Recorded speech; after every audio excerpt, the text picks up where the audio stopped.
Assalamualaikum warahmatullahi wabarakatuh. Nama saya Delista, kelas 10 akuntansi, siswi dari SMKN Sukarsik. Di sini saya akan menjelaskan sedikit tentang masalah ekonomi. Saya sudah membuat peta konsepnya. Di sini sudah ada inti masalah ekonomi, pilihan yang dibagi menjadi analisis biaya peluang, analisis biaya manfaat, identifikasi, trade-off, dan prinsip ekonomi. Selanjutnya ada biaya peluang, skala prioritas, pengelolaan keuangan, permasalahan pokok ekonomi, dan sistem ekonomi. Di sini kita uraikan satu-satu. Yang pertama, inti masalah ekonomi. Masalahnya adalah bagaimana manusia memenuhi kebutuhannya yang terbatas di satu pihak dengan alat pemuas yang terbatas di pihak lain. Yang kedua, pilihan. Pilihan ekonomi adalah keputusan sadar untuk menggunakan sumber daya ekonomi yang langka dengan cara tertentu. Yang pertama, analisis biaya peluang.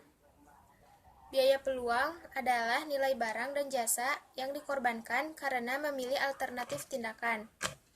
Yang kedua, analisis biaya manfaat adalah suatu teknis untuk membandingkan berbagai biaya. Yang ketiga, mengidentifikasi.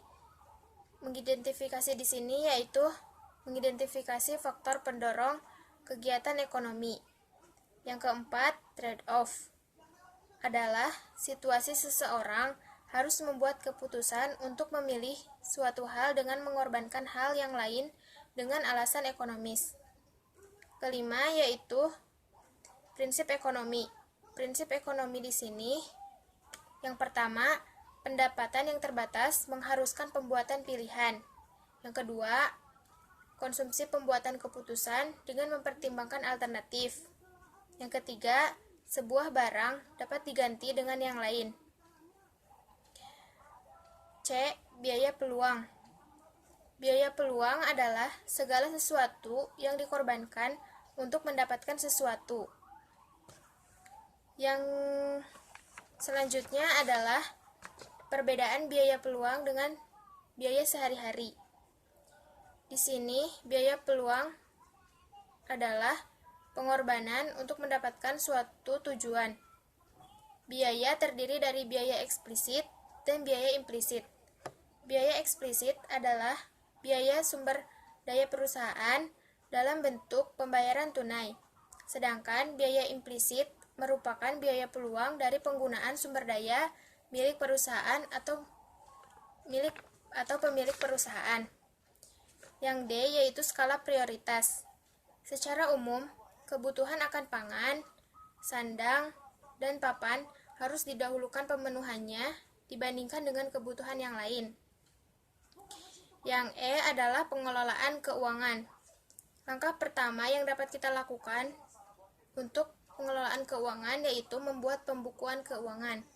Langkah kedua adalah dengan cara memonitor dan mengevaluasi secara berskala. Langkah ketiga adalah membiasakan diri menabung sejak dini. Selanjutnya adalah permasalahan pokok ekonomi. Masalah kelangkaan sebab masalah ekonomi muncul karena adanya permasalahan kelangkaan. Pertama, barang apa yang akan diproduksi dan berapa jumlahnya. Pertanyaan ini berhubungan dengan pengalokasian sumber daya yang langka di antara berbagai alternatif. G. Sistem ekonomi. Sistem ekonomi ialah perpaduan berbagai subsistem yang membentuk sistem itu sendiri. Sekian yang dapat saya sampaikan. Mohon maaf bila banyak kekurangan. Wabillahi taufiq wal hidayah. Wassalamualaikum warahmatullahi wabarakatuh.